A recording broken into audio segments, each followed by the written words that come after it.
Boa tarde a todos. Vamos retomar os trabalhos aqui com a mesa esperada por todos, especialmente os jovens.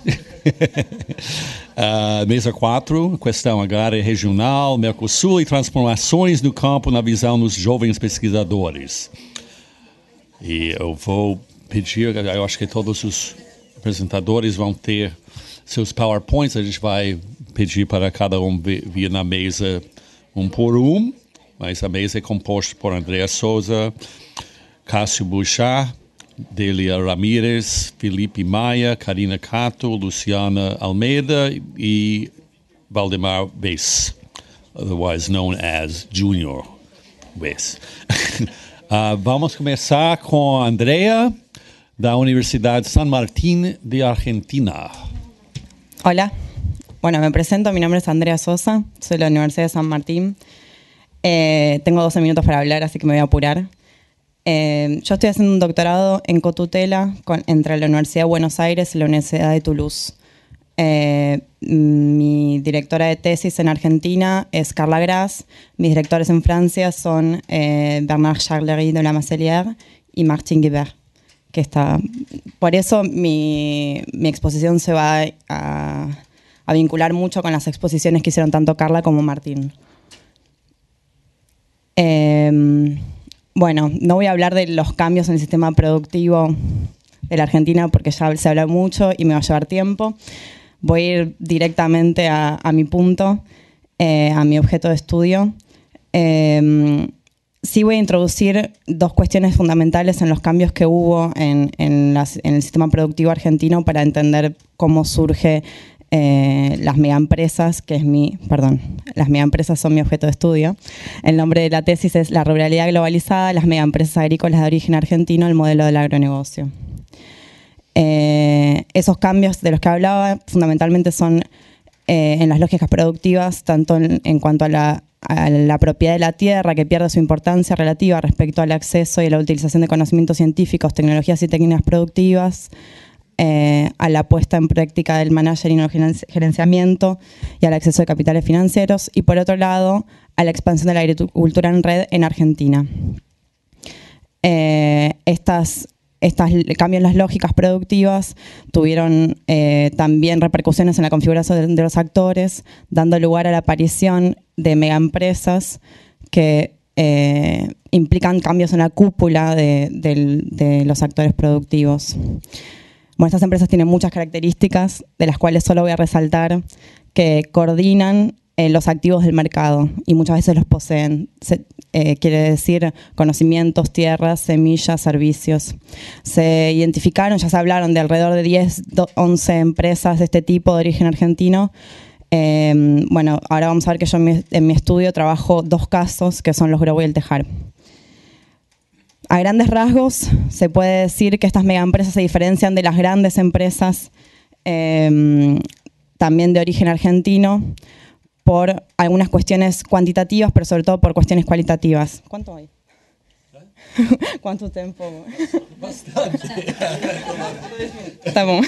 2 minutos. Es una carrera esto. Estamos bien.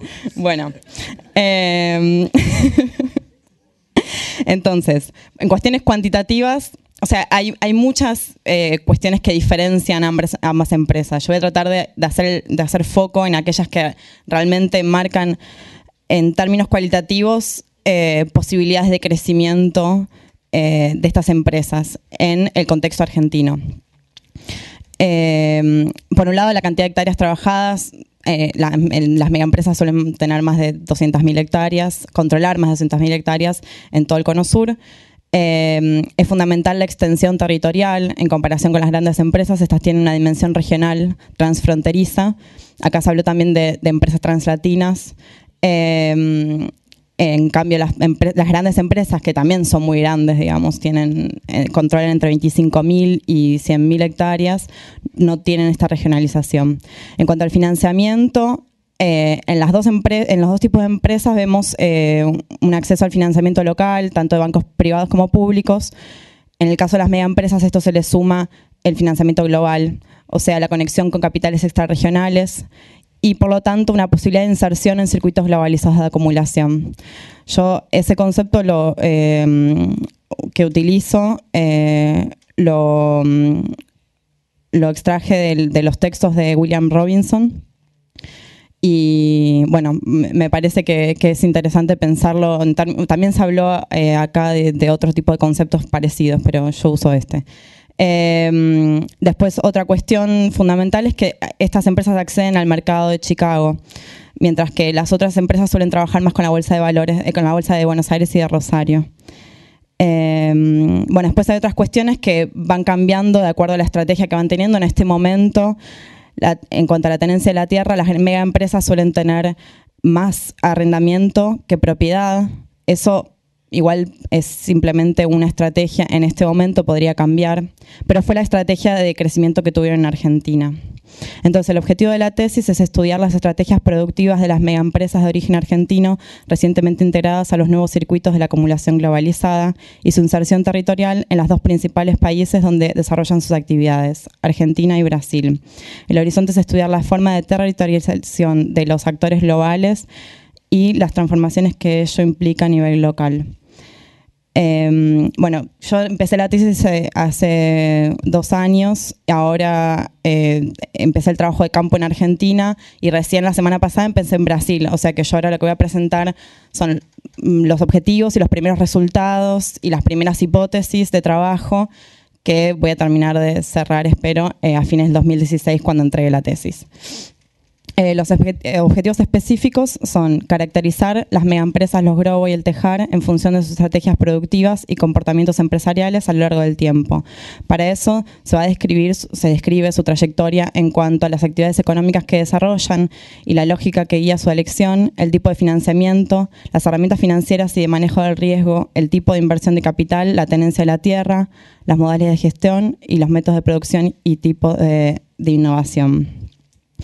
Se exploran los anclajes territoriales y el uso del territorio de estas multinacionales a partir del estudio de 3 situaciones geográficas. Principalmente son, por el momento, Carlos Casares, Saladillo y Primavera del Este en Brasil. Las 2 primeras son en Argentina. Me gustaría agregar un territorio más, ahora les voy a explicar por qué. Una situación geográfica más, perdón.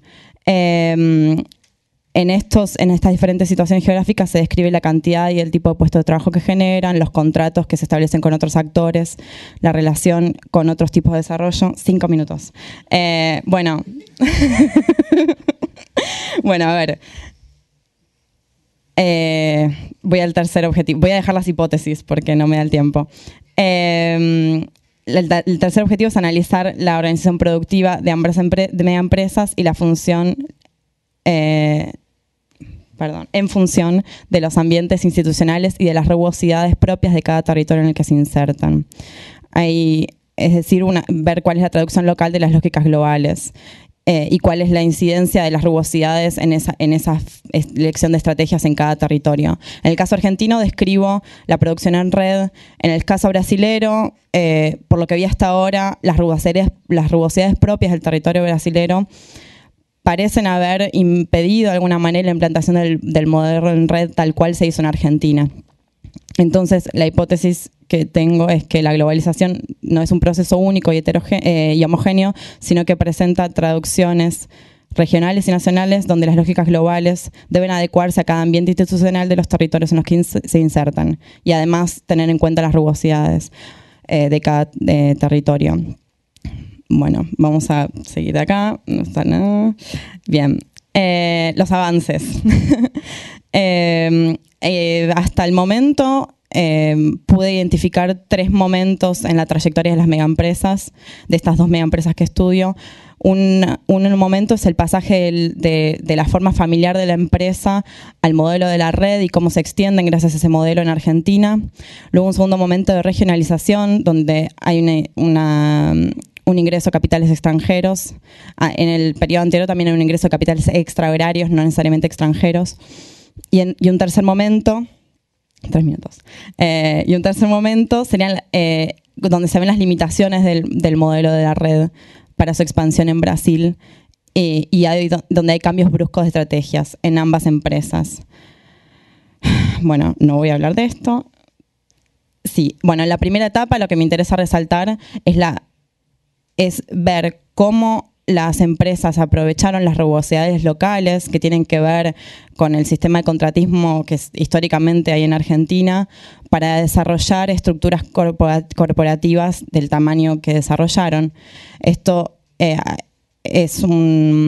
sería ver la conexión entre el ambiente institucional argentino con todos los cambios que hubo durante los años 90 y 2000 que se mencionaron en otras exposiciones y el aprovechamiento de esa forma social del contratismo para generar lo que se llama red de contratos, que es una estructura flexible y que se plantea como una posible nueva forma más dinámica de acumulación del capital. Bueno, el modelo en red me encantaría hablar, pero no lo voy a hacer. ¿Qué les puedo contar? Bueno, hice un estudio de caso, o sea, describo en mi tesis la red de la empresa Los Grobo. Hasta el momento hice eso. Y cómo concretamente se logra la reducción de costos de producción y de transacción en el modelo de la red desde un aspecto productivo. Después quería mencionar el trabajo también de una compañera del equipo que trabaja la red también como una forma de construcción de hegemonía en el territorio, más adelante. El modelo de red tiene ventajas fundamentalmente para las megaempresas que están en el nodo, ¿no? Eso, bueno, trato de verlo concretamente en la tesis. En la segunda etapa de la regionalización ya vemos cómo estas dos empresas que tuvieron tal vez un origen un poco común van desarrollando estrategias diferenciales. Los Grobo, una especialización productiva, siguiendo la coyuntura, y el Tejar tenía una estrategia de expansión del área sembrada a todo precio. Y especialización en producción de granos, mientras que los Grobo tenía más una tendencia a concentrarse en el sector agroindustrial y servicios. Y después, bueno, vemos la incidencia de los capitales financieros cómo el Tejar empieza a comprar tierras en el 2007, mientras que los Grobo, que sigue teniendo en la tercera etapa, así voy más rápido, sigue teniendo la participación mayoritaria de capitales argentinos, o sea, la familia que la fundó sigue teniendo el 75% de las acciones. Es una empresa que sigue sin comprar tierras como hacía antes, mientras que el Tejar, en esta tercera etapa, empieza a comprar tierras y empieza ¿listo? Tiene una estrategia diferencial en cuanto a los territorios que elige dónde trabajar. El Tejar se queda en Brasil fundamentalmente. Argentina, los Grobo se va de Brasil y se concentra más en Argentina. Bueno, me parece que una sola cosa voy a decir.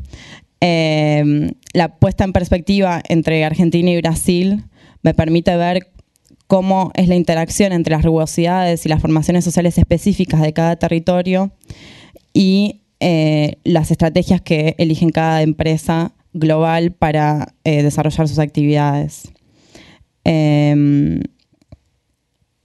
Bueno, nada, ahí termino. Se me termina el tiempo. ¿Quién sigue? Gracias. Obrigado, Andrea. Então, o próximo é Cássio Puixá, da FFCL, da USP, em São Paulo. Eu fiz uma escolha de fazer uma fala bem rápida por causa da falta de tempo. Eu sou recém-formado doutor na USP, na FFLESH, USP, pela geografia, e agora estou fazendo um pós-doutorado no CPDA. E vai ser um pouco sobre algumas conclusões da minha tese. Então, vou falar um pouco sobre a citricultura brasileira, especialmente a que se localiza em São Paulo e Minas Gerais, como um caso à parte do que vem se apresentando em diversos outros setores agropecuários e a expansão que eles têm apresentado, tentando mostrar um panorama de uma forma diferente de acumulação de capital que está se desenvolvendo aí nesse contexto. E primeiro eu apresento aí uma visão desse setor que é geralmente apresentada por uma série de estudos de um centro de pesquisa lá do interior de São Paulo, do PENSA, da USP, e de um grupo que se desmembrou dele, que é o Mark Estrat, que costuma fazer essa apresentação e parar nesse slide. Então eu vou tentar fazer ela e ir adiante um pouquinho, se o tempo permitir. E então é basicamente o sucesso do agronegócio da laranja apresentado em números contundentes, né, de produção, de valor de produção, e de como o Brasil domina esse setor do suco concentrado de laranja, que é uma commodity vendida na Bolsa de Valores de Nova York, e como isso se concentra principalmente no Brasil e em São Paulo.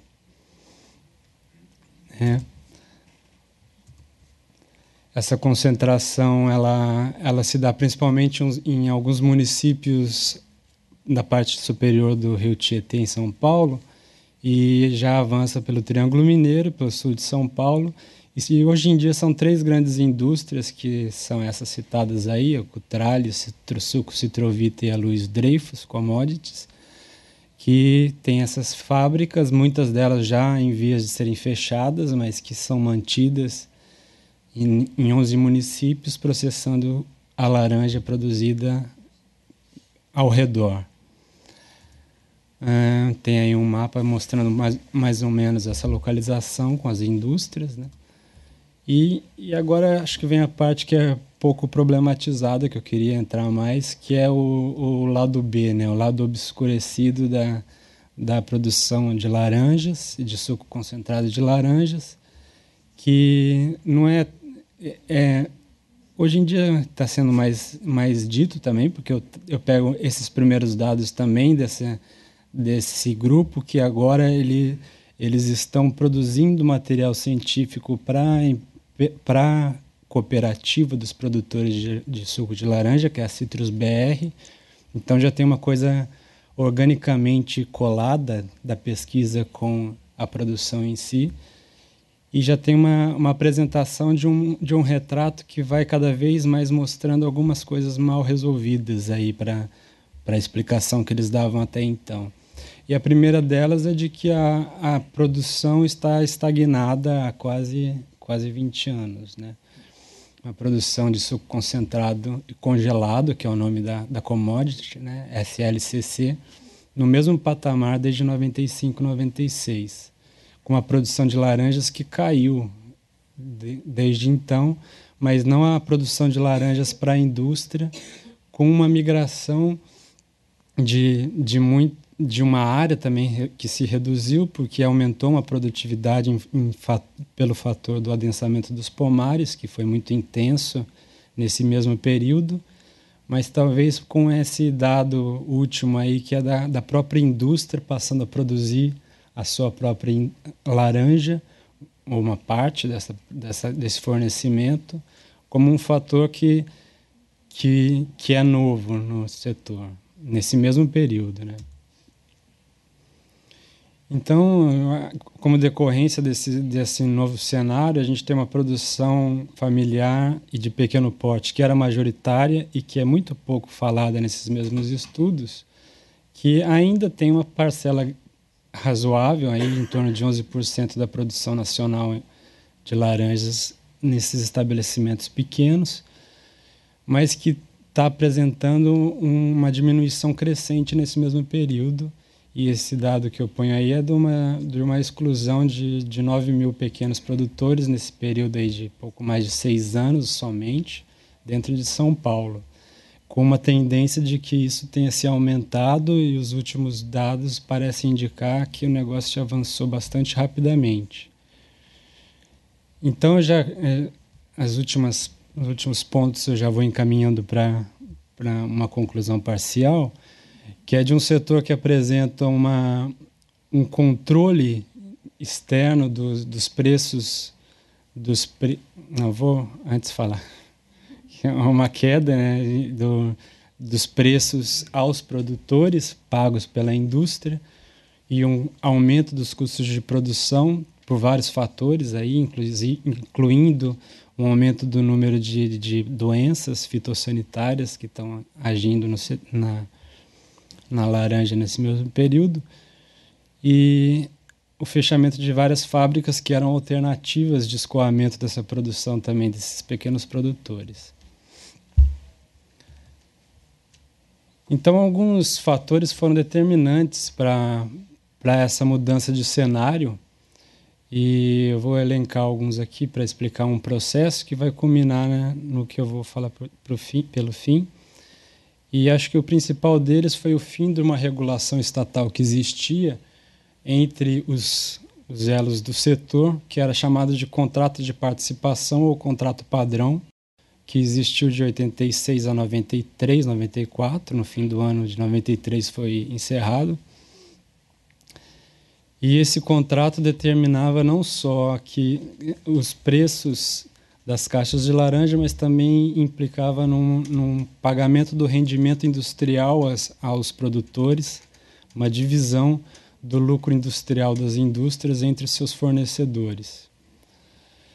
E ele foi interrompido nesse ano por uma decisão do CAD que alegou que fornecedores e a indústria estavam fazendo um cartel contra os consumidores. Foi essa a alegação do CAD na época, o que implicou na ruptura dessa negociação política que se dava no âmbito ainda da CASEX no Estado. E nesse mesmo momento tem a compra de uma grande indústria que era gerida por uma cooperativa muito grande também em Bebedouro, que era a Frutesp e Copercitros, que era uma indústria que balizava as outras indústrias porque ela revelava os custos de produção industriais, evidenciando qual que era o parâmetro para o preço final dado ao fornecimento. Ao mesmo tempo, na mesma quadra de 1, 2, 3 anos, a colheita da laranja que antes ficava a cargo das indústrias foi passada para os produtores.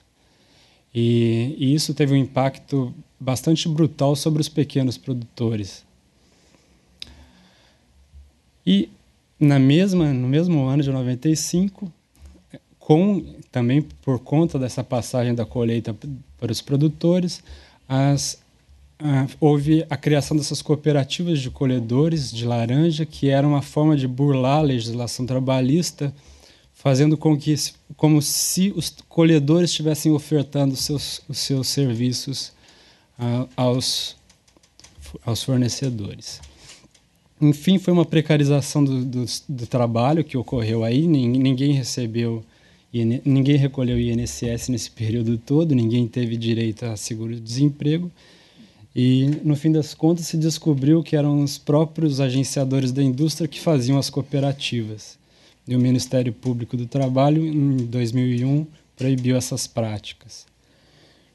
Ao mesmo tempo tem a questão do controle dos estoques, que a laranja, ao se transformar em suco concentrado congelado, ela tem uma perecibilidade reduzida e pode implicar numa venda mais espaçada no tempo. E todos esses fatores implicaram numa pressão econômica tanto sobre fornecedores como sobre os trabalhadores. Então, para concluir, a primeira questão é como a própria produção científica de uma parte da produção científica simplesmente exalta o agronegócio da laranja, ocultando esses conflitos do setor.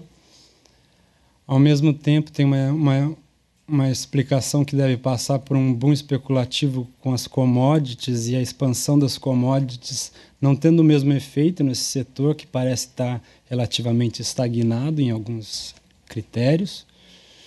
E tem um oligopólio industrial e um oligopsônio comercial regido por essas indústrias instalados nesse setor, que controlam tanto os preços do fornecimento da matéria-prima como os preços no mercado internacional. E se tiver um tempo para desdobrar isso, eu posso explicar como esses mecanismos de controle do mercado internacional funcionam. Enfim, é uma agroindústria que parece manter uma estabilidade de preços para si própria no mercado internacional e pressiona os seus fornecedores para diminuir preços de custos, para levar suas margens de lucro e a sua extração de renda fundiária, que estão imbricadas e conectadas como uma coisa só. Então esse é um pouco um cenário que eu queria trazer para explicar um pouco da minha pesquisa e mostrar uma outra forma de entender mecanismos de acumulação de capital que não são simplesmente esses da expansão da soja, da cana-de-açúcar pelo Brasil. Muito obrigado. Obrigado, Cássio, por se manter rigorosamente dentro do tempo. Ainda tem 20 segundos. Muito obrigado de novo.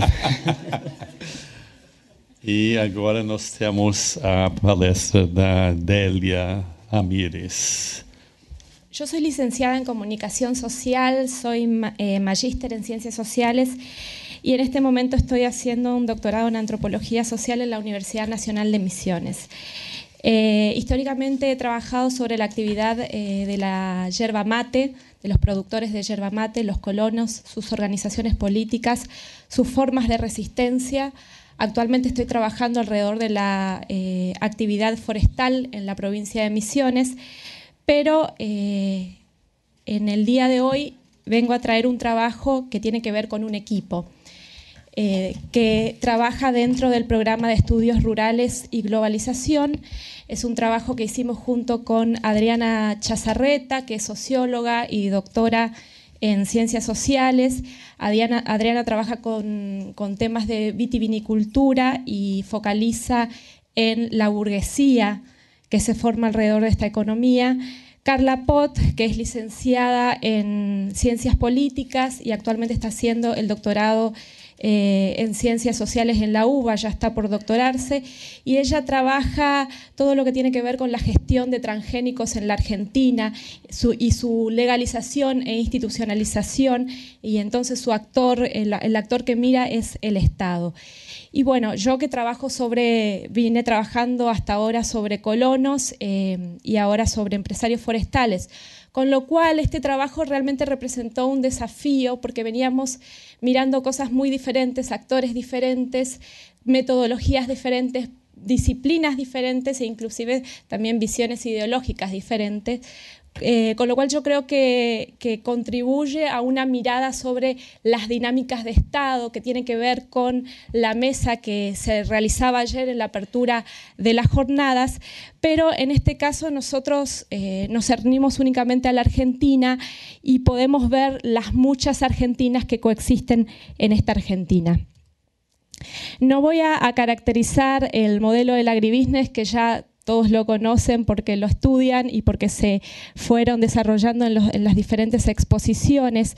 Sí contarles que el objetivo de este trabajo que hicimos fue mostrar que en el contexto del avance del agribusiness ciertas economías regionales no desaparecieron, sino que sufrieron movimientos específicos de reconversión, tanto en términos productivos como en su institucionalidad, y otras actividades han sido desplazadas por cultivos diferentes a la soja, que es el cultivo emblemático que se erigió muchas veces como sinónimo del agronegocio, por lo menos en la Argentina.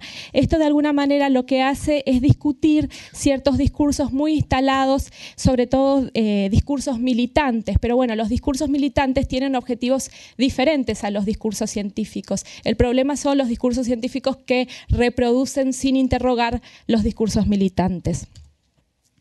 Los tres casos de las tres instituciones que fueron tomadas como casos y que fueron dialogando a lo largo de este trabajo son la Comisión Nacional de Biotecnología Agropecuaria, la CONAVIA, que es del 1991, que es el caso de Carla Pot, la Corporación Vitivinícola Argentina, COVIAR, del 2004, el caso de Adriana Chazarreta, y el Instituto Nacional de la Yerba Mate, que es el caso que fui trabajando yo, el INIM, que es del año 2002. La constitución de estas instituciones muestra que el Estado Nacional no solo impulsó como política estratégica la producción de commodities para la exportación, sino que también incorporó a otros complejos productivos en esa lógica. En consecuencia, se produce una reconfiguración institucional a nivel nacional con articulaciones específicas en el marco de una economía marcada por diferentes inserciones en el mercado internacional. Bueno, la globalización de la agricultura tiene como emblema a la soja en la Argentina, cultivo que se expandió exponencialmente en las últimas décadas. Las transformaciones globales repercutieron en los territorios de maneras específicas, reconfigurando también dinámicas societales. Y lo que tiene bastante importancia para este trabajo son los cambios productivos de la agricultura en la Argentina en los diferentes territorios que tienen correlatos en los roles del Estado, como así también los procesos globales que impactan sobre los territorios. Y específicamente en la actividad vitivinícola lo que vemos es la introducción de varietales finas, la innovación tecnológica y la entrada de capitales extranjeros. En consecuencia, se ve una reconfiguración importante de esta actividad que comienza a plantearse como un modelo exitoso en términos empresariales. En la actividad yerbatera lo que vemos es más bien un desplazamiento de la actividad como estratégica a la hora de marcar la matriz estratégica de ordenamiento económico, político e inclusive cultural. Vemos entonces que estas dos actividades regionales tienen perfiles muy diferentes entre sí, y una se la considera modelo exitosa y a la otra suele ser la pobrecita, la cenicienta. Bueno, voy a saltear esto también. Bueno, lo que sí es importante son las reformas del Estado, por lo menos para este artículo. Tenemos un conjunto de medidas de principios de los 90 que tiene que ver con la privatización de los servicios públicos, la promoción de la competencia privada, la limitación de las funciones del Estado. Probablemente en los países de ustedes también los países latinoamericanos también hayan pasado por un proceso similar. Después tenemos las segundas reformas del Estado de fines de los 90, donde hay una adopción de un esquema flexible, donde las organizaciones públicas comienzan a competir con el sector privado, se fomenta la competencia del sector público con el sector privado, se apunta a la construcción de un Estado moderno y más eficiente, y el pilar de este esquema va a ser la descentralización en la gestión, uso y explotación de los recursos. Ya los recursos no van a ser responsabilidad del Estado Nacional, sino de cada provincia, y así va a ser. Vamos a llegar a los problemas que tenemos en la actualidad, que es que las provincias no se encuentran en condiciones de negociar con las transnacionales que comienzan a generar relaciones de meta-Estado. Y un punto importante de estas reformas implica la nueva forma de pensar la burocracia y una valoración de los tecnopolíticos como portadores del saber experto, como los únicos actores competentes para la toma de decisiones. Las reformas no van a impactar del mismo modo en los diferentes territorios. En el caso del desarrollo biotecnológico para el agronegocio fue fundamental el lugar del Estado. El Estado participó activamente en la política de desarrollo en investigación de biotecnología desde el comienzo de los 80. Y la CONAVIA va a ser este organismo encargado de regular el ingreso de los organismos genéticamente modificados. Esto vamos a pasar. En la CONAVIA se va a ver un fuerte relacionamiento entre el sector privado y el público, que va a ser extraído de la legislación mexicana.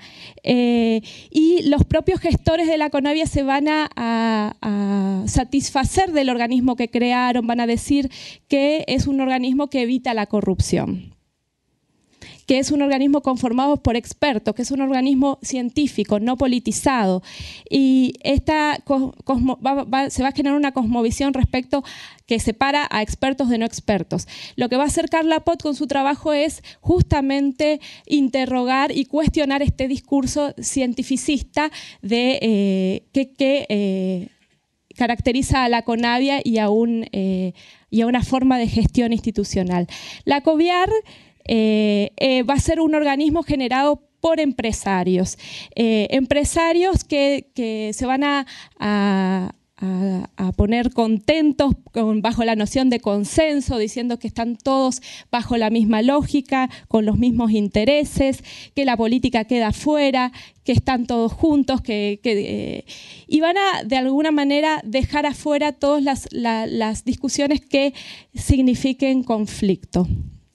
Y el INIM es una organización, institución muy diferente a las otras dos, porque ya surge de los conflictos, de las protestas, y es una organización sí eminentemente política, ya que retoma la tradición de la Comisión Reguladora de la Yerba Mate, que desaparece con el decreto desregulador de la década del 90. Y voy a ir a las conclusiones, lamentablemente, porque ya no tengo tiempo. Bueno, un elemento común entre las tres instituciones es que para todas ellas el consenso es un valor importante, y el mismo se construye en base a la exclusión de elementos conflictivos. En el caso del Instituto Nacional de la Yerba Mate, el elemento conflictivo son directamente los mismos actores que presionaron, hicieron las protestas para conseguir la constitución del Instituto Nacional de la Yerba Mate. Una vez conformado el directorio, los otros miembros logran marginar a estos actores. Entonces, aquellos que están fuera de la lógica de decisiones políticas, también están de las decisiones económicas, de la actividad económica, también están fuera de las decisiones políticas. En el caso de la CONAVIA, este consenso se va a construir en base a este discurso científico fuertemente constituido en base a los expertos como aquellos actores con poder de decisión. Y en la COVIAR, este consenso se va a construir justamente pensando en estrategias a largo plazo, en intereses que incluyen a todo el sector y en la insistencia sobre la unidad y los intereses económicos. Cada una de estas instituciones surge también de manera diferente en función a las tradiciones que han tenido estas economías en cada uno de los territorios. En resumen, en términos generales observamos que fue necesaria la configuración de una institucionalidad amplia y flexible, con capacidad de adaptarse a las lógicas territoriales específicas para el desarrollo de la dinámica de acumulación global.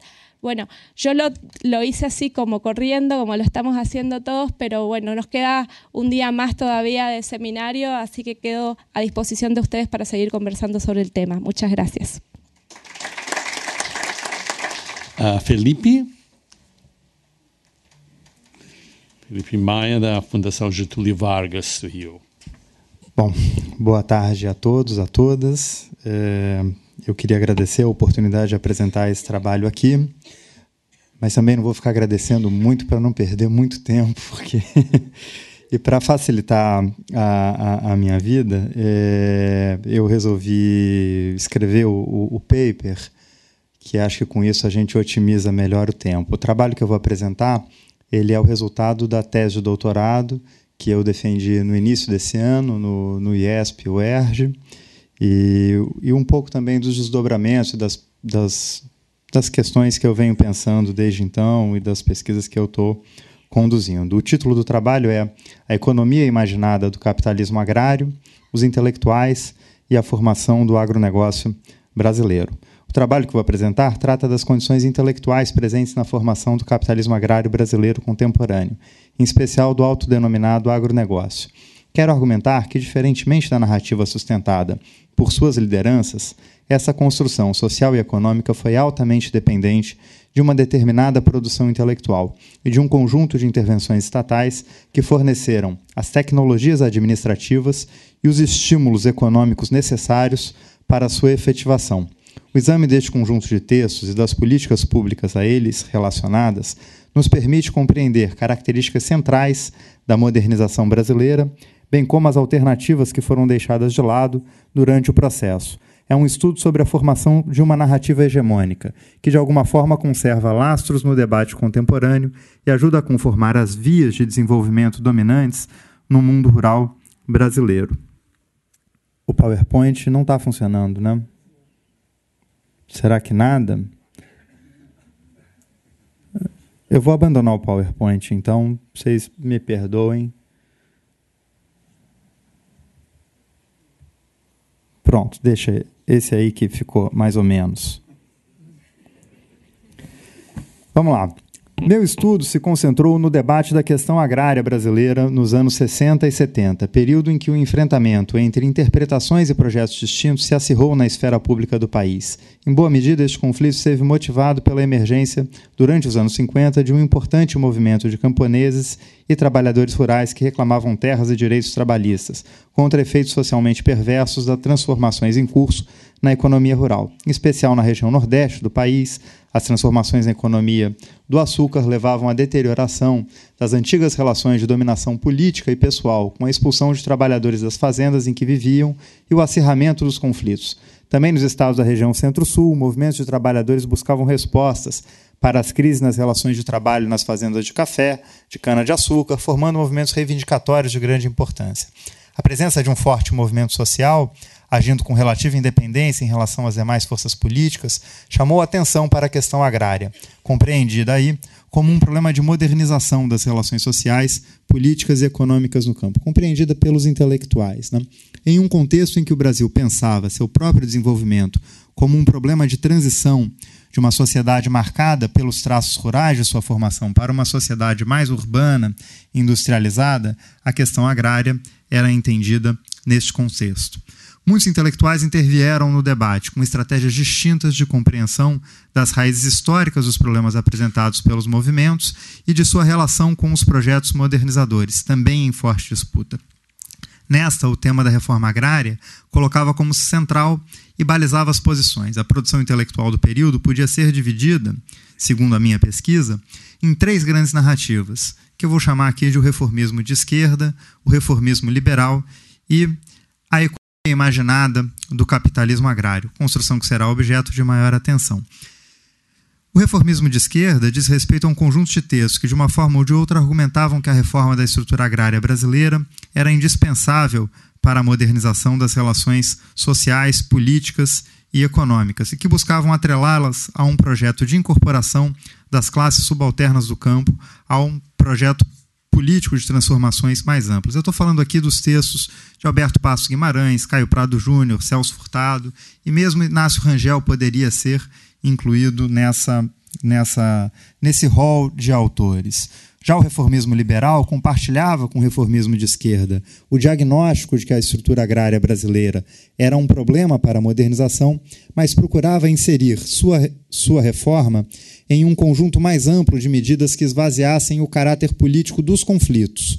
O maior objetivo da reforma seria o fortalecimento da agricultura familiar, em uma linha de que a generalização da propriedade privada no campo seria a melhor garantia da defesa da propriedade privada em geral. Sua influência teórica vinha das teorias da modernização norte-americanas e de certo pensamento reformista cristão, e seus autores estiveram ligados a agências de pensamento liberal no Brasil, tal como o IPES e o IBAD no princípio dos anos 60. Posteriormente, compuseram a equipe que elaborou o Estatuto da Terra em 1964, no primeiro governo do regime militar, legislação que procurava combinar reforma agrária, políticas de incentivo à modernização das grandes fazendas e colonização das regiões de fronteira. Mais um movimento intelectual politicamente mais vigoroso surgiu da crítica ao reformismo agrário, inicialmente elaborada a partir dos escritos de Antônio Delfim Neto, mas depois ampliada pela intervenção de economistas agrícolas, tais como Rui Miller Paiva. Esses autores procuraram desfazer as imagens de obsolescência ou de atraso da estrutura agrária brasileira e mostrá-la não como empecilho, mas como vantagem para o desenvolvimento do capitalismo. A modernização deveria ser conduzida não pela reforma da grande propriedade, mas pela sua conversão em moderna empresa capitalista. 2 argumentos foram decisivos. O primeiro tratava de desfazer a imagem da ineficiência da agricultura brasileira, veiculado pelos reformistas. O segundo questionava a necessidade da reforma como uma via de desenvolvimento. A questão agrária era definida em termos estritamente econômicos. Tratava-se de determinar as condições para a ampliação da produtividade agrícola de forma a sustentar a produção de alimentos para um país com projetos de industrialização. Esses autores argumentavam, então, que não havia nada na estrutura agrária que pudesse obstruir a sua adaptação às novas bases tecnológicas e ao desenvolvimento do capitalismo. Sustentavam que, mesmo com pouco estímulo, o setor agrícola já vinha apresentando índices positivos de crescimento, que os produtores brasileiros, ao invés de serem latifundiários de mentalidade atrasada, respondiam positivamente a estímulos de mercado. Em contrapartida, a reforma agrária era vista como inadequada, pois o fracionamento da propriedade traria obstáculos à incorporação da nova base tecnológica, não criaria mercado interno para produtos industriais e favoreceria um tipo extensivo de agricultura. Essa construção intelectual se constituía a partir do diálogo, da absorção e da adaptação de um conjunto de ideias que circulavam nos circuitos internacionais, sobretudo entre Brasil e Estados Unidos. Foi por essa via que o Brasil incorporou o ideário da Revolução Verde, assimilou os novos desenvolvimentos da economia rural americana e daquilo que a historiadora Deborah Fitzgerald chamou de um ideal industrial para a agricultura. Tratava-se não só de garantir a transição de economias tradicionais para formas capitalistas, mas de fazer de cada fazenda uma fábrica, alterando os processos produtivos de forma a aproximá-los da produção fabril. A modernização da agricultura podia, assim, encontrar-se com um projeto mais amplo de industrialização da economia nacional, no qual a agricultura poderia integrar seus circuitos de reprodução industrial, tanto como fornecedora como consumidora de bens e produtos. Não havendo obstáculos estruturais, as condições deveriam ser preenchidas a partir dos corretos incentivos e estímulos estatais, muitos deles fornecidos pelo Sistema Nacional de Crédito Rural, efetivamente desencadeado pelo segundo governo do regime militar a partir de 1968. O que eu quero argumentar é que esses trabalhos constituíam uma verdadeira economia imaginada. Com essa proposição, sustento que as ideias ajudaram a produzir antecipações de futuro, coordenar ações e instituir tecnologias administrativas que conduziram mudanças sociais. Dessa forma, as ideias remapeiam o espaço social, político e econômico de forma a construir uma narrativa capaz de exigir adaptações institucionais e de se difundir entre os agentes sociais. É a forma pela qual o conhecimento produzido pelos intelectuais se vincula a um processo de mudanças. Mais do que uma comunidade imaginada ou uma sociedade imaginada, era uma economia o que se projetava e o que, por sua vez, legitimava as intervenções de agentes diversos, não só do Estado, mas também da sociedade.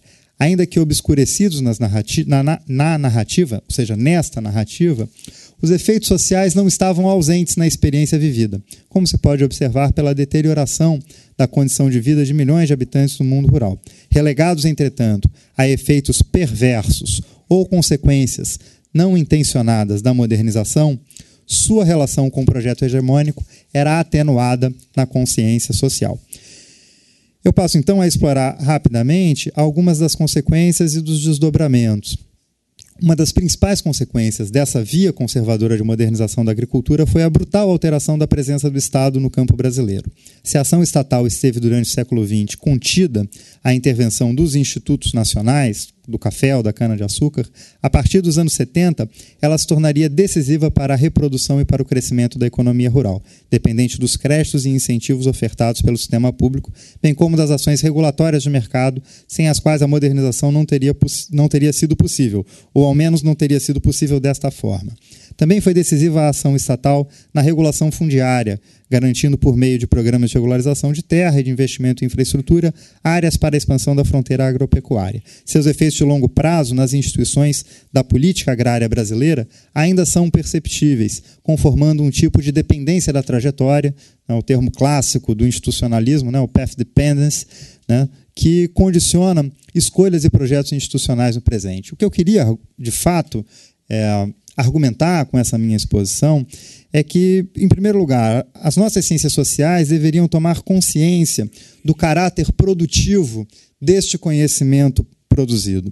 Essas narrativas sobre a questão agrária estão profundamente implicadas com processos sociais, não deveriam, portanto, ser naturalizadas de forma alguma. Esse estudo busca revelar esses efeitos produtivos da produção científica, tanto dos economistas, que eu explorei mais aqui, mas também poderíamos explorar dos sociólogos. E, em segundo lugar, de forma um tanto provocativa, para a gente conversar e discutir, eu gostaria de sustentar... Terminou meu tempo? Terminar o tempo na provocação é terrível. Mas o que eu queria dizer é que a relevância de voltar a esse tema é que, muito provavelmente, o sentido conservador desta modernização talvez ainda não esteja superado. Embora haja evidentes descontinuidades e heterogeneidades, mas há muitos aspectos, como o peso da terra no capitalismo brasileiro, os mecanismos de path dependence institucionais, o conservadorismo político das elites agrárias, as desigualdades, o estilo de expansão territorial, as formas de controle sobre a força de trabalho que relacionam continuidades da modernização conservadora até os dias de hoje. Era isso. Obrigado. Obrigado, Felipe. E agora, Karina. Eu trouxe umas reflexões preliminares, na verdade, porque a pesquisa que eu venho fazendo com uma professora também da Rural, de Relações Internacionais, que é a Ana Garcia, ela vai ser apresentada amanhã com mais tempo. Então, aqui a gente trouxe as últimas reflexões que a gente fez para pensar com vocês, enfim, para apresentar a pesquisa também. Bom, eu vou pular isso. A pesquisa se dá na contextualização mais recente aí da cooperação brasileira na África, mais particularmente com Moçambique, né? Teve uma intensificação aí com o governo Lula. Com o governo Dilma, no discurso, isso permanece, mas vem apresentando um ritmo menor e recursos menores também. E a gente vai tratar um pouco nessa perspectiva. Enfim, foi uma pesquisa que a gente fez, fomos 2 vezes a campo, né? Na verdade, num projeto maior, feito também com a cooperação, né, do Instituto Políticas Alternativas para o Cone Sul, que é o PAX. Então, a gente foi, e a ideia era ver um pouco como que se dava a cooperação brasileira, né, Sul-Sul, né, Brasil e Moçambique, e os investimentos das grandes empresas brasileiras lá, como se dava essa relação. O campo que a gente fez agora em agosto, a gente fez um campo em 2012, que foi quando a gente fez um grande mapeamento geral, né, da cooperação, dos investimentos e do crédito brasileiro lá. E agora, em agosto, a gente fez esse campo maior, que a gente foi de Tete, que é o iniciozinho daquela linha vermelha, até Nacala, de carro, acompanhando todo o corredor de Nacala, que é onde está se dando a maior parte, tanto das políticas, né, o Pró-Savana está todo nesse entorno, mas também a atuação da Vale está muito ligada a isso, que é a mineradora brasileira. Fizemos também levantamento bibliográfico, documental, bastante coisa de jornal, de relatórios de empresa, porque é um tema bastante atual, então a gente não encontra muito trabalho a respeito, apesar de estar muito na moda, né? Vou pular o enquadramento teórico e vou passar agora então para falar então do Pró-Savana. O Pró-Savana, ele atualmente é a maior iniciativa de cooperação técnica brasileira em Moçambique.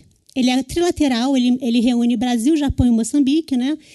E, bom, se espelha muito nas políticas que deram certo no Brasil, tendo em vista que o Brasil é um país em desenvolvimento, emergente, e que teria muita coisa em comum, contextos muito parecidos com esses países africanos, principalmente Moçambique. Diferente do discurso da cooperação brasileira, que fala tanto do demand-driven, né, da solidariedade, da horizontalidade e de uma coisa que os países são parceiros, o Pró-Savana ele foi pensado por Lula e por Taro Aso, que era o primeiro-ministro do Japão na época, numa cúpula do G8, quando eles bem pensaram que seria bom, foi logo após a crise dos alimentos, né, o boom das commodities, e eles pensaram, bom, a gente poderia fazer a mesma cooperação que houve nos anos 70 no Brasil, no âmbito do PRODECER, para ajudar, né, a agricultura africana. Até então, Moçambique não tinha sido pensado, né, e o que acontece é que depois se chega a Moçambique, e Moçambique prontamente aceita, até porque boa parte das políticas moçambicanas para o meio rural de Moçambique, e principalmente as políticas agrícolas e agrárias, são muito voltadas para a Revolução Verde, né, e para a modernização da agricultura. A ideia era formar clusters agrícolas que pudessem, pela contratualização, puxar o desenvolvimento da agricultura moçambicana. No contexto em que 70% das famílias que moram no meio rural, né, de Moçambique vivem somente da agricultura de subsistência. Então, um contexto completamente dependente da agricultura e de uma agricultura de subsistência. A ideia era transformar, né, a agricultura de subsistência moçambicana numa agricultura comercial, tecnificada, que estaria integrada a essas agroindústrias. E a justificativa era a produção de alimentos num país em que importa boa parte do que consome. Bom, essa então é o Cerrado Africano, né? Essa é uma matéria do Valor, ela é bem recente, é desse ano. Aqui vocês veem nessa manchinha marrom é a área do Pró-Savana, né, que é onde estariam sendo implantadas essas grandes explorações, são 13 milhões de hectares, 19 distritos que eles pegam e em recursos são 36 milhões de dólares que seriam aplicados.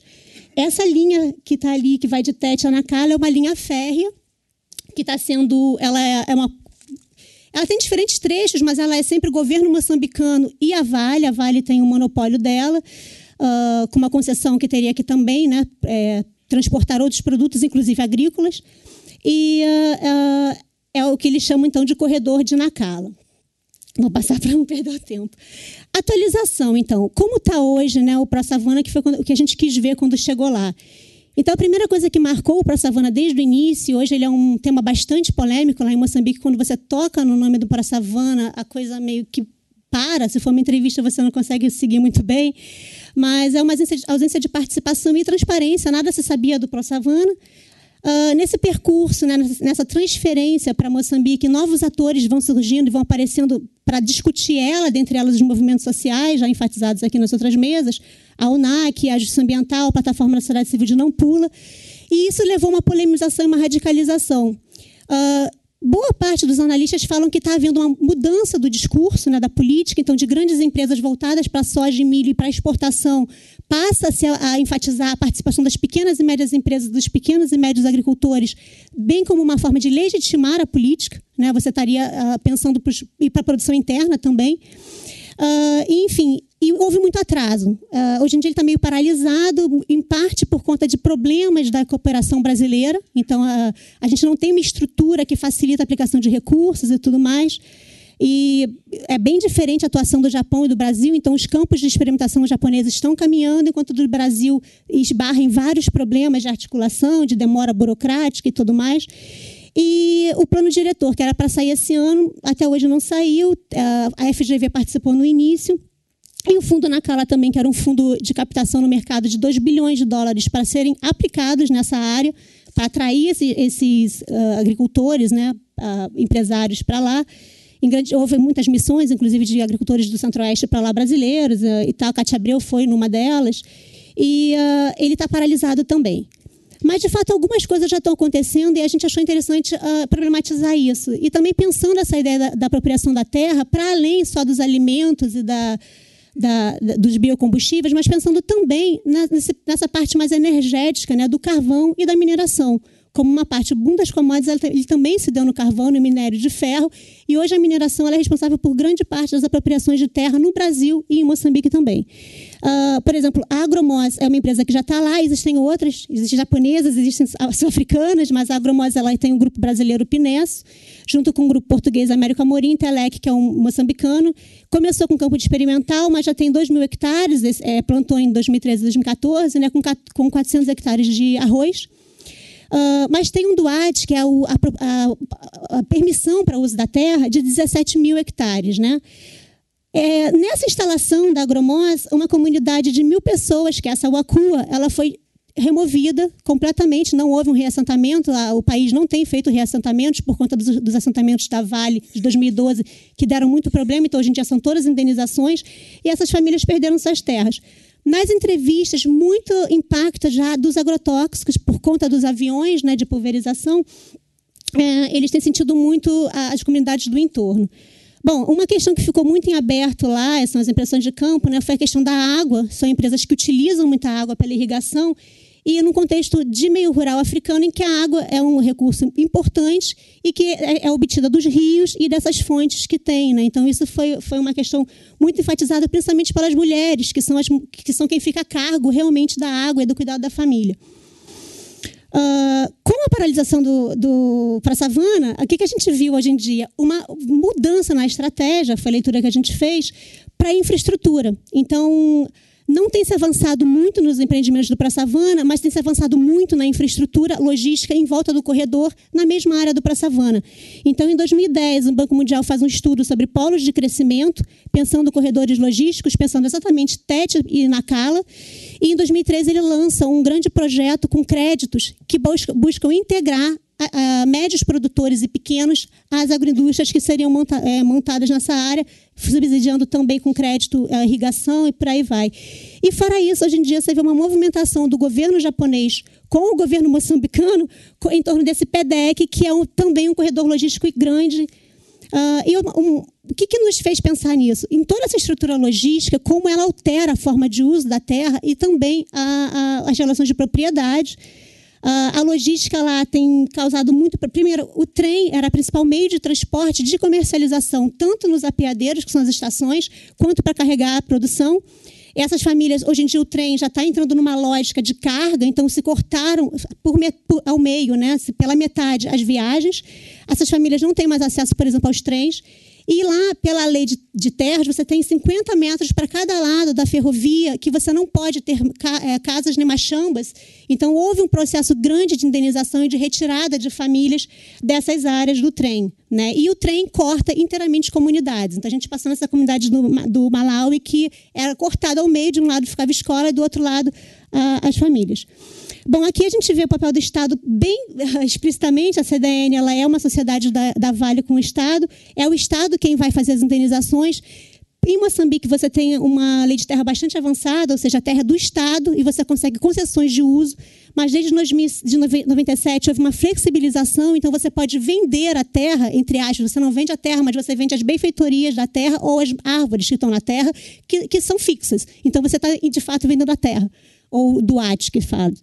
Então, muitos processos de indenização, algumas indenizações extremamente arbitrárias, segundo as famílias, não sabem como chegavam a esses cálculos, e por aí vai ser uma casa nessa porta embaixo que foi removida.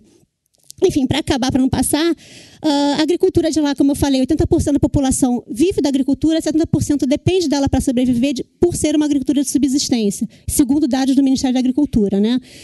Tem alguns produtos para mercado, mas segundo dados também deles, dos censos, apenas 10% dos agricultores realmente comercializam alguma coisa, os outros são de subsistência, e vivem muito da venda de carvão, tijolos, palha, né? Os mercados muito desestruturados na estrada e técnicas bastante tradicionais, bastante sem máquinas e por aí vai. Pouca política pública também. O que fica aí é que, enfim, tem autores como Smart, Hanlon, que trabalham com os médios produtores que existem nessas regiões e que poderiam se integrar facilmente a essas cadeias, mas eles são a boa minoria, né? Não são a maioria desses produtores, que são basicamente familiares e de subsistência. Questões para reflexão, então, para não passar, quais os limites e as possibilidades dessa transferência de políticas, né, inspiradas no Brasil para contextos diferentes, principalmente africanos, as implicações de uma agricultura familiar tecnificada. Essa agricultura dá conta de responder para essa diversidade que tem no meio africano, no meio rural? A gente consegue, por políticas públicas pensadas para esse público, atender a essa realidade complexa e diversa, chamar atenção para o papel da infraestrutura e desse complexo, porque, no fundo, lá a infraestrutura é quem articula a mineração com os empreendimentos agrícolas, né? Ela é central para isso, chama atenção para isso. Para os planos, né, que sempre se acompanham de um discurso de inexistência de alternativas, ou seja, são áreas subutilizadas que precisam atrair investimentos. Cada vez mais Moçambique se volta para isso, substitui doações por investimentos em estrangeiros. E, enfim, isso se reflete nas políticas públicas moçambicanas, que são extremamente escassas e instáveis. Bom, é isso. Desculpe, mas é que é uma realidade tão complexa, eu fiquei com muito medo de acabar sendo muito superficial. Então, agradeço aí. Obrigado, Karina. Vamos para a penúltima, Luciana Almeida, do PPG-SA, FIX. Bem, boa tarde. Queria agradecer o convite do professor Sérgio Leite para apresentar esse trabalho. Bem, eu vou falar sobre reputações e negócios entre o que eu estou chamando de gaúchos do Mato Grosso, né, que é um pouco um jogo de palavras aqui, mas, enfim, que vai ficar mais claro agora quando eu apresentar. Eu vou falar sobre algumas questões que eu explorei na minha tese de doutorado em antropologia, que eu defendi há 1 ano, né, que foi sobre os grandes e médios produtores de soja no meio norte mato-grossense, mais especificamente no eixo da BR-163, né, que é dentro do projeto que o professor Moacir Palmeira mencionou agora, hoje à tarde também, né, que é Economia e Sociedade de Economia do Agronegócio. Bem ali, só para mostrar assim, onde é que foi, né, a região. Ali está a BR-163, né, que vai de Cuiabá, corta o estado do Mato Grosso pelo meio, e é um vetor importante de avanço da soja sobre a Amazônia, né? O Mato Grosso, na época que eu fiz a pesquisa, acredito que ainda hoje seja o estado que mais produz soja no Brasil, né? E essa área se destaca pela produtividade. Nas viagens que eu fiz para o Mato Grosso, eu percorri algumas cidades situadas nessa área de influência da rodovia, né, como Nova Mutum, Lucas, Sorriso, que está destacado ali, que foi um lugar que eu passei maior parte do tempo, e outras localidades menores próximas a esses centros, né? Essas todas são cidades, pode ser enquadrado nessa ideia de cidade do agronegócio, né? Que elas estão organizadas assim de maneira a atender as demandas, né, dessa agricultura moderna, enfim, do agronegócio na região. Quando eu me lancei nessa pesquisa, meu objetivo era entender um pouco quem eram os gaúchos, né? Ou aqueles que fazem parte, que a gente considerava, né, que fazia parte dessas elites locais, essas elites agrárias que surgiram nesse processo de colonização dessas áreas de floresta no Cerrado, na Amazônia, nos anos 70, a partir dos anos 70, né? Nesse período de pesquisa, eu busquei acompanhar o cotidiano de algumas famílias gaúchas, né, pertencentes às duas levas, que pode distinguir duas levas de imigrantes, né? Uma primeira, que corresponde a essa geração dos pioneiros, né, que fundam essas cidades também e implantam as primeiras lavouras mecanizadas. E depois, uma outra leva de colonos que chega num segundo momento em que as terras já encontram-se bastante valorizadas, né? E de modo a impressão que dá que essas duas levas vêm das mesmas regiões, né? Dessas áreas de colônia, no Rio Grande do Sul, Santa Catarina e Paraná, né? A impressão que dá que todo mundo foi para a região, parece que a vontade primeira era plantar, todo mundo queria plantar, né? Mas eu acho que nesse momento em que as terras já estão bastante valorizadas, essa segunda leva, a maioria acabou ocupando funções relativas ao comércio e serviços, né? Enfim, toda uma série de serviços de técnica agronômica, de bancos, enfim, que a agricultura vai demandar, né? E, enfim, esses migrantes também acabam ocupando boa parte dos lotes de assentamentos que existem nessa área e também muitos deles acabam também sendo incorporados como funcionários das fazendas, né? Então, assim, eu estou falando, então, gaúchos, pode-se incluir toda essa diversidade, né, de atores, né, no que a gente está chamando de gaúcho, mas eu vou me concentrar mais a respeito dos produtores mesmo, né? É importante notar que nesse deslocamento para o Mato Grosso, das áreas coloniais no Mato Grosso, também há uma mudança de status importantes, né, porque eles saem das colônias, onde eles são pequenos produtores e familiares, né, e para se tornarem grandes produtores mecanizados, né, no Mato Grosso. Bem, eu vou falar um pouco aqui sobre as relações de crédito que esses produtores eles estabelecem para custear lavouras e para realizar investimentos, né? Para introduzir um pouco essa questão, né? Em 2008, quando eu fiz essa pesquisa, a maior parte do trabalho de campo, esses agricultores, né, que a forma como eles se denominam, né, não como produtores, mas como agricultores, eles passavam por um período de bons preços para a soja, né, que é o principal produto que eles cultivam, e de modo que esses preços, essas boas cotações estavam servindo para eles se recuperarem de uma grande crise que aconteceu em 2004, né? Quando a baixa cotação do produto já não permitiu que eles pagassem as dívidas, né? E os financiamentos das safras, as mensalidades das máquinas, as prestações de terra, e esse enorme endividamento dos produtores abalou gravemente as relações de crédito e, dessa forma, deflagrou, né, essa situação de crise. Em abril de 2004, logo após o final da colheita, e dessa constatação da impossibilidade de pagar esses compromissos, né, teve início uma onda de protestos que começou em Ipiranga do Norte, que é nessa região, e se espalhou por outras regiões do país, né? É o que eles chamam de greve dos agricultores, né, que durou mais ou menos um mês em que foram bloqueados armazéns, estradas, agências bancárias, né? E, enfim, a reivindicação deles era a renegociação das dívidas, né, ocasionada por essa baixa na cotação, né?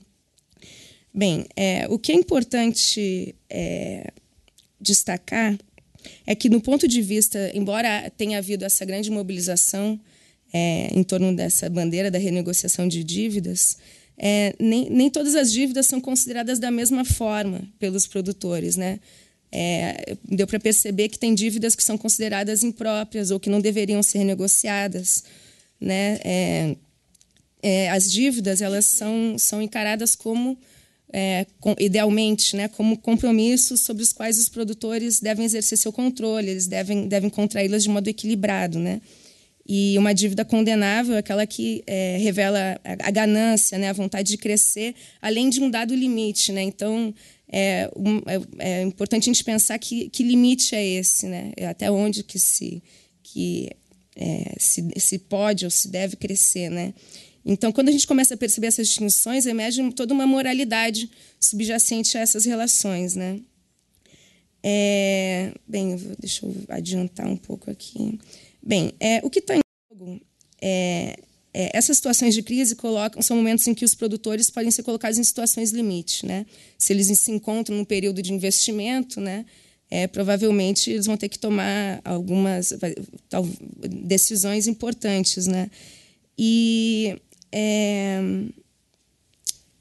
todos esses, tanto os antecedentes que colocaram o produtor naquela situação, quanto as decisões tomadas em reação a uma crise, por exemplo, vão fornecer uma série de subsídios para que a reputação dele seja colocada à prova, né?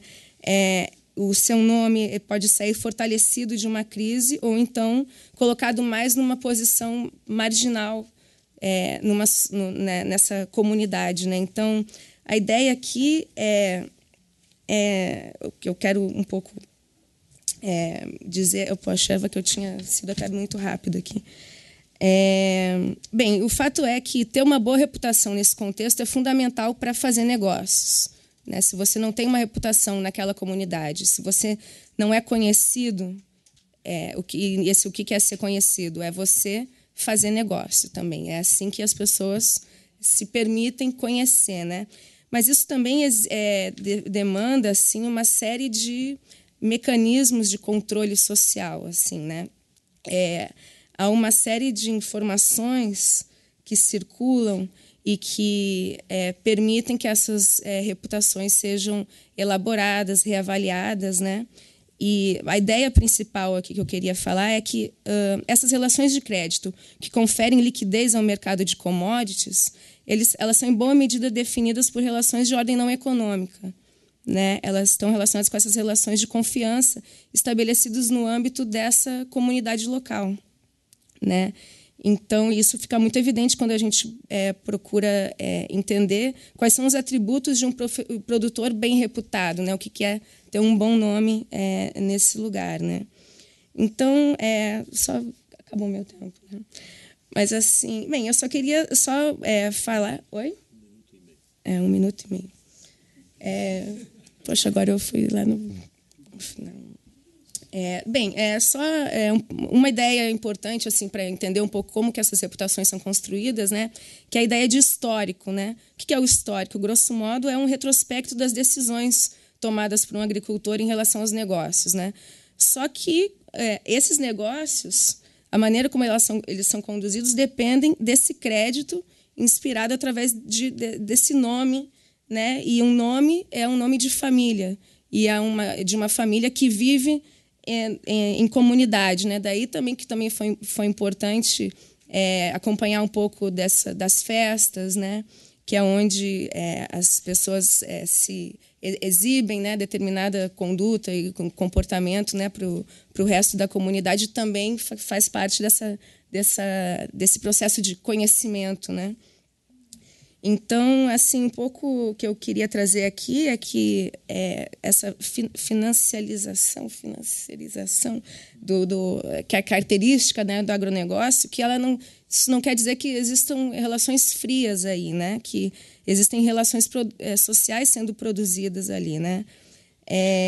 a impressão que dá é que essa agricultura moderna, altamente tecnificada e financeira, ela opera tendo como suporte uma moralidade, por assim dizer, tradicional, né? Que remete, aí arriscando aqui uma interpretação, que remete a essa origem camponesa também, né? Então, assim, o que eu busquei trazer aqui foi algumas ideias para pensar essas continuidades e rupturas, né, nessas transformações aí no campo brasileiro. Muito bem, gente, está chegando no final do nosso tempo e dia, Júnior. O last but not least.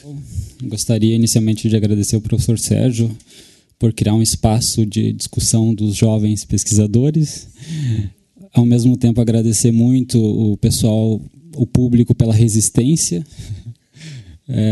E, ao mesmo tempo, dar uma boa notícia de que sou o último. Então, só mais 10 minutos.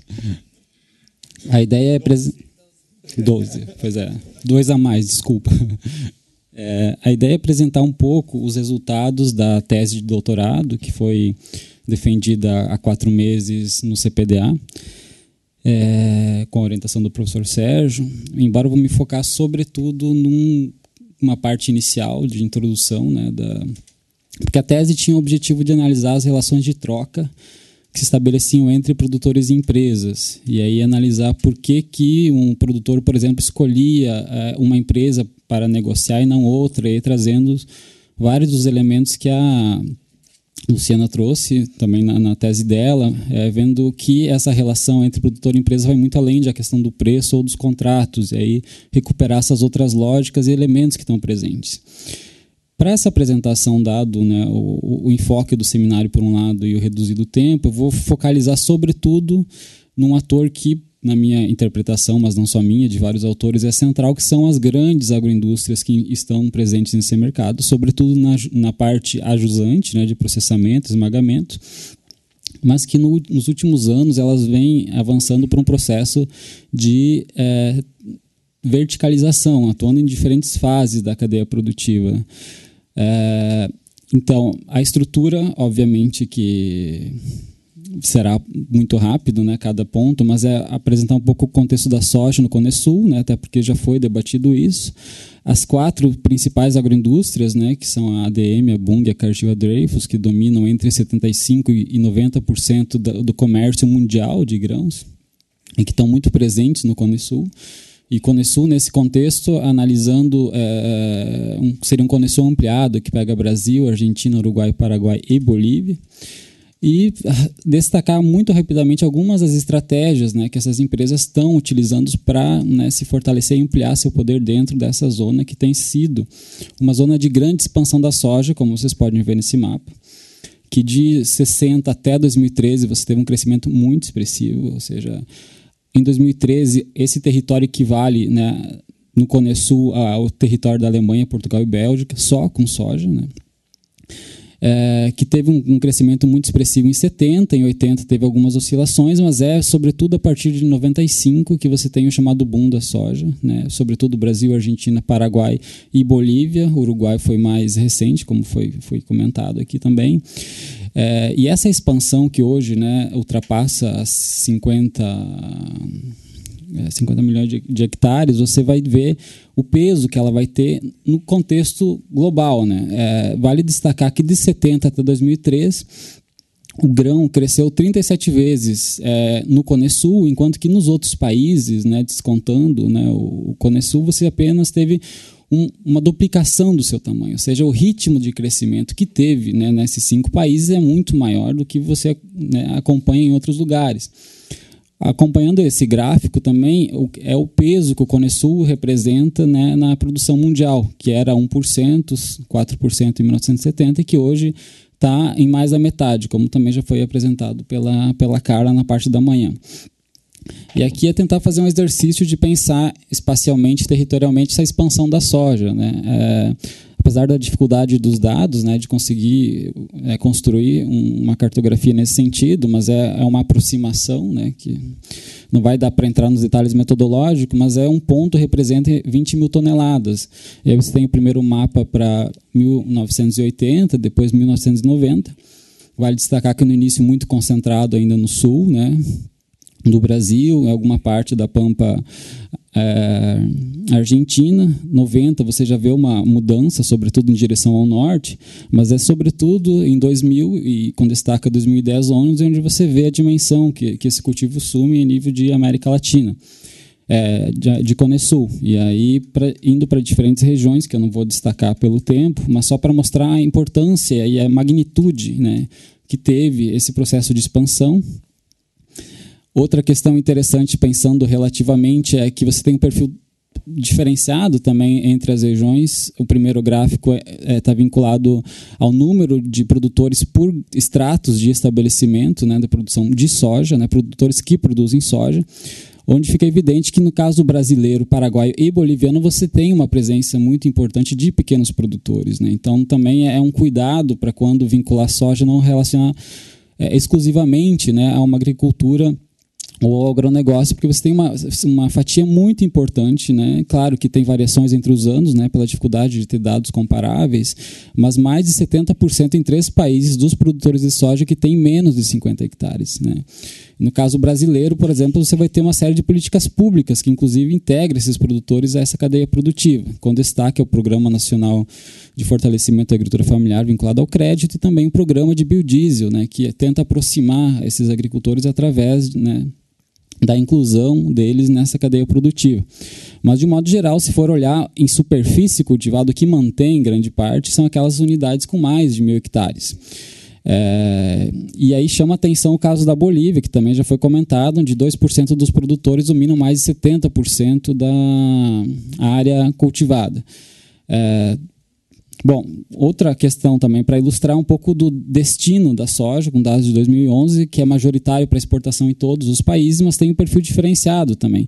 No caso brasileiro e boliviano, você tem uma presença mais importante do consumo interno, e aí vinculado, né, à mudança nos hábitos alimentares para óleo, gordura, né, a troca da gordura animal por vegetal, mas sobretudo no incremento do biodiesel ao longo dos últimos anos. No Brasil isso é muito evidente, e você tem outros países, sobretudo o Uruguai e o Paraguai, onde o consumo interno é muito baixo, e aí você vê que de fato é um produto majoritariamente, né, com um pequeno percentual que retém, né, que fica no país. E olhando as exportações, também tem uma diferença importante em qual é o produto que é exportado.